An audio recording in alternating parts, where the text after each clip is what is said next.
so blessed that I get to bring you all of my wonderful friends from around the world. So next I'm going to bring you my amazing friend Nicole from Australia. And Nicole is creating a movement around the world where we're going to change every time someone sees the hashtag LOL from laugh out loud to love out loud. So I don't want to steal any more of her time, so I'm going to roll her out. I switch mics as she goes.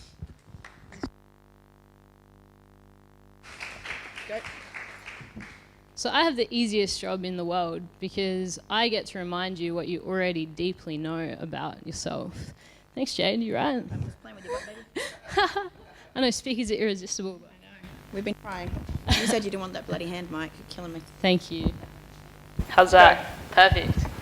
And it's easy because there's a deep part of you cellularly that wants to in every single moment be present. And the quickest way to be present is to fall in love, right? Who's ever fallen in love before? Amazing. Now when you fall in love, something happens, right? And all the ideas you thought you had about life suddenly do what? What happens when you fall in love? Do they just suddenly flip on their head? All the priorities that you thought were really important all of a sudden just seem to change? Because love has this way of reminding you what is the most potent, most powerful, and most directional place to be in your life. And not just with a person. You can fall in love with a project, you can fall in love with an idea, you can literally just fall in love with this present moment, with the sunset. And my inspiration is to inspire you guys to understand that we can live this way in every single moment. You can fall in love because love isn't just about the good things. You can fall in love with all of the things. The first line of my book is love isn't finding the perfection, it's the unconditional permission to explore the imperfection. And part of reminding you guys that you're lovable is to remind you that you're lovable in your imperfections, because love sees with rose-colored glasses, right? Except the rose-colored glasses are the glasses of truth. Love doesn't see your flaws because love's able to construct you in a way that is perfect, because that is who you are. I'm going to do a warm-up exercise with you guys that I usually do with preschoolers, but I think you'll appreciate it. You're going to find a partner very quickly, and you're going to jump up with them. You have to be standing to do this exercise. And you're going to shake their hand. And you're going to continually shake their hand for 60 seconds whilst you, and let me know if you need a demo, use your other hand to try and tap their opposite knee as many times as you can in the 60 seconds. So if Jade wants to demo with me, I would be shaking Jade's hand and I'll be trying to get as many points as I can by tapping her opposite knee as many times as I can in that 60 seconds. I feel like I have a distinct disadvantage. Yeah, sorry if you're wearing an outfit like Jade's. It's simply just for my own entertainment that I get you guys to do this. And your time's I'm going to be a timekeeper for you, so your 60 seconds starts as soon as you're up, as soon as you find your partner. Quick, quick, quick, quick, quick. And you've got your partner, so your time starts now. Now? I can't play it with you. You've got to find someone that doesn't know the game. All right.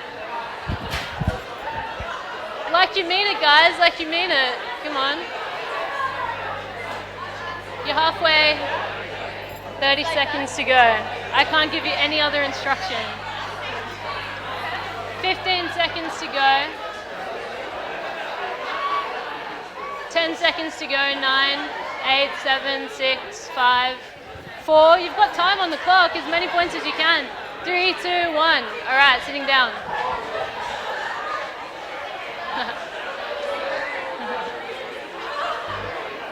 Sitting down.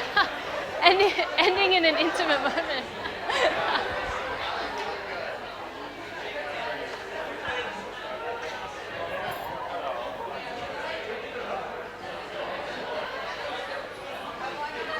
So literally I just do that because it's so funny for me to watch you guys do that from up here. I'm just kidding. How many points did you get? Who kept count? Anybody? Anyone kept all? 350 in 60 seconds. That's pretty impressive. Almost as good as some of the 6-year-olds I've done it with. Yeah. We moved outside the box with a knee massage. A knee massage. Only in Bali, right? Who beat their partner? Who got more points than their partner? He's got his hand proudly up. You? Who didn't treat the game like a competition? Okay, so here's the thing. Who took the instruction as a competition? Show of hands. Usually when I play this with an audience, and I started to play this literally as an icebreaker with 6-year-olds, and what I started to see was something quite fascinating as I extended the demographic all the way to 30-year-olds, 40-year-olds, 65-year-old executives in boardrooms, which is very funny to watch, trust me. I started to see this pattern. In majority of rooms of people in this age demographic, 80+% generally, we're in a pretty special situation right now, treat that instruction competitively. Get as many points as you can in the 60 seconds. And usually those people will get 3, maybe 4 points, because where is the majority of their energy going if they're in defense? Defending themselves, right? So they can't get as many points, but the object of the game was to what? Get as many points as you can in 60 seconds, yeah? And this is a metaphor of life, because from a very young age, so many of us have been conditioned to compete. So even those of us that are pro-collaboration, there's still a little tiny bit of us that doesn't understand that it's a win-win always. That if someone else wins, we win.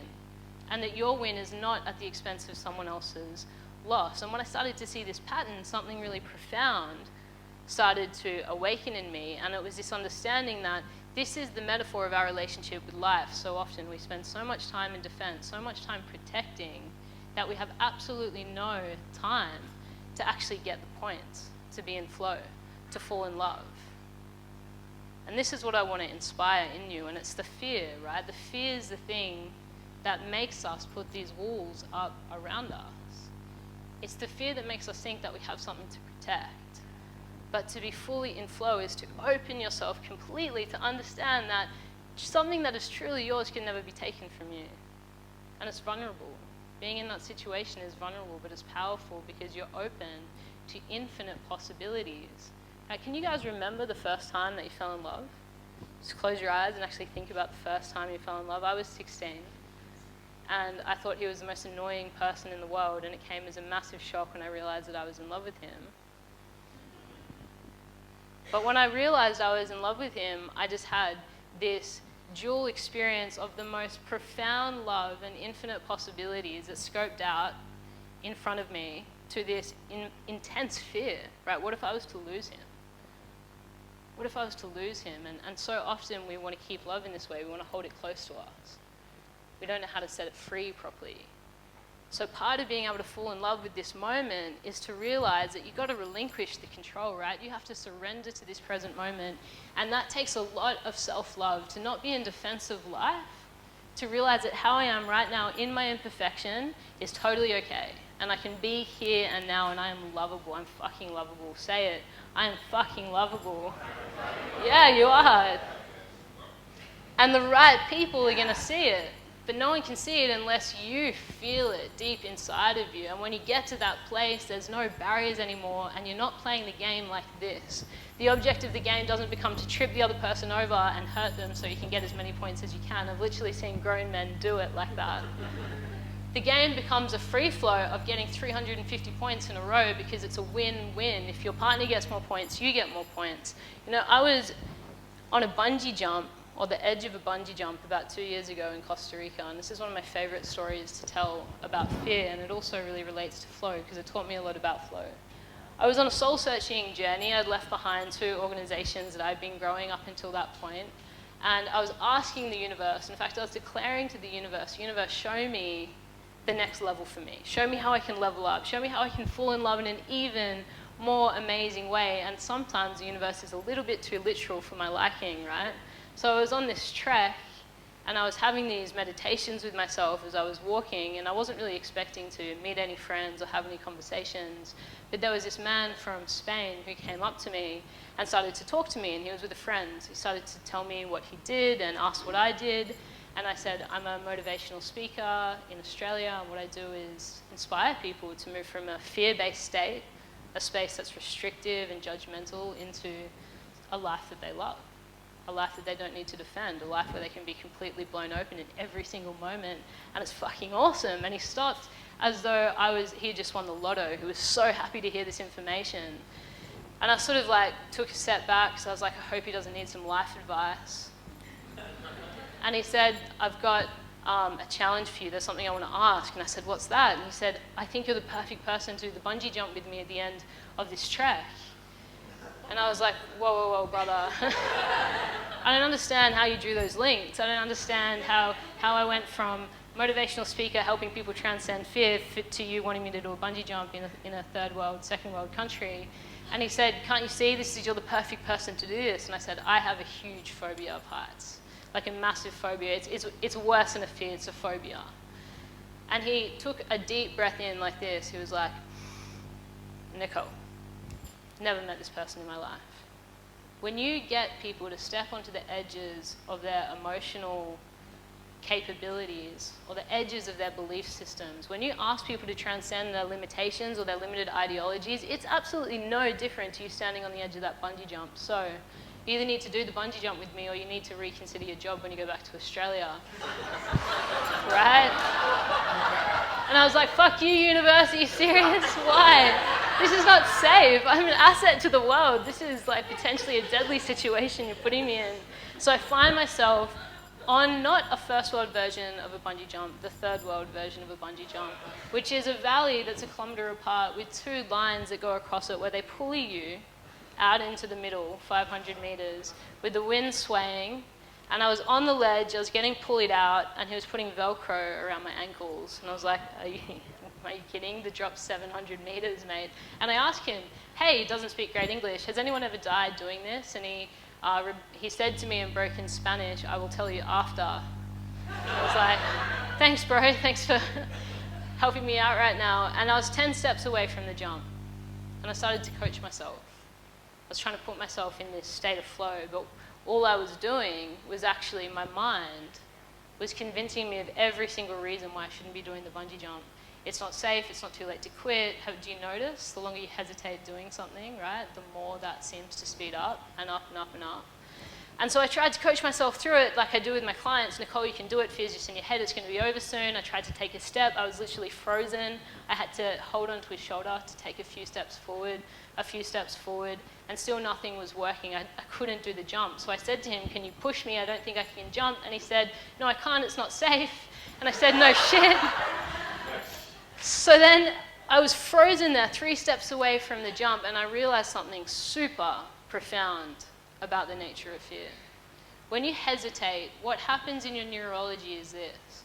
You go from the prefrontal cortex, which is more than capable of making a rational decision, to your reptilian brain, which is completely unable to make any sort of rational decision. This is also happening when you're in a state of judgment. When someone presents themselves and they're different to you, you go into a state of judgment. It's a state of fear, because we fear what is different. We fear what is unknown. It's a survival mechanism. The only way to transcend that is to make what is currently unfamiliar to you familiar. And that's by doing it. And I realized that I could have stood on that bungee jump for another 5 minutes, 10 minutes, hour, 10 years. Was the bungee jump going to get any easier? What was it going to do? Get way fucking harder, right? And I couldn't even conceive that. So I actually leaped the last 3 steps off the bungee jump into, honestly, one of the most profound feelings I've ever experienced. One, because of the piercing, amazing air that is the Costa Rican jungle. 2, because I faced one of my biggest fears that I'd never been able to confront. And I realized this. I realized that so many of us spend our life on the edge. Just like in the game, we want to protect ourselves from the scariest bit, or what we perceive to be the scariest bit. We think that once we jump, that is the scariest bit, so we do everything we possibly can to not jump. Your brain is wired to tell you every single reason why you shouldn't take that jump, why you shouldn't take that leap into the present moment and be fully activated here and now in love with this moment, irrespective of the imperfections. Your brain is wired to tell you that. So this is my question to you. What's your bungee jump moment? Because in protecting yourself from it, you're actually holding yourself back and making it worse for yourself. So whatever you have to do right now, whatever the thing that comes to your mind is, I urge you to take the action now, sooner rather than later, And every single time you do that, you condition yourself in every single decision to be more and more present and more in love, and you fall in love with yourself as a consequence of that. Wow. I can't wait till Nicole and I go bungee jumping. Croatia? Yeah. We're going to bungee jump in Croatia? All right, skydive. Okay. Everyone heard it? We're going bungee jumping in Croatia when we get there in July. See that. Yeah. Who has a question for Nicole? I'm going to take 2 questions. Wow, I wasn't expecting that. Yeah, beautifully spoken. Your language is so perfect in the way that you see the world for yourself and how others can see it. So thank you for sharing that. It does relate. It relates to so much of what I believe in the perfection of everything. And that kind of brings me to the part which is, yeah, we can speak about that, and then it is stepping on the edge, finding those edges. Yeah, well, because finding those edges, you can't always see those edges for yourself, and the fear kind of puts a barrier there, so you can't see them. What are some of the things you do to find more edges? This is a really great question. The easiest question to ask yourself is, what am I currently avoiding right now? What are you avoiding in your life right now? It might be something really big, it might be a difficult conversation, you might have to have a conversation with someone that you really care about and say, actually, I don't think I can have you in my life anymore. It could be firing an employee, or it could be something simple that, is more of a medial everyday task. But the accumulation of avoidance comes from this place of fear, right? It comes from this place of, I don't want to confront that, because actually there's a part of you that realizes when you lean into that, when you take the jump, you grow, and when you grow, your ability to respond becomes greater, your responsibility becomes greater, and we avoid that. Because you're not afraid of failure, you're afraid of your power. You're afraid of the greatness inside of you, and every single time you allow yourself to entertain the idea, what am I avoiding? What is my growth path right now? And the heart's completely irrational, right? So don't let the mind rationalize this for you, because your heart knows things that your mind doesn't. Even scientifically, your heart knows information before your mind does. So whatever that is, that impulsive, irrational thought, the thing that you're avoiding, that is how you find the edges. And you can practice that daily, Make it be one of the first questions you ask yourself in the morning.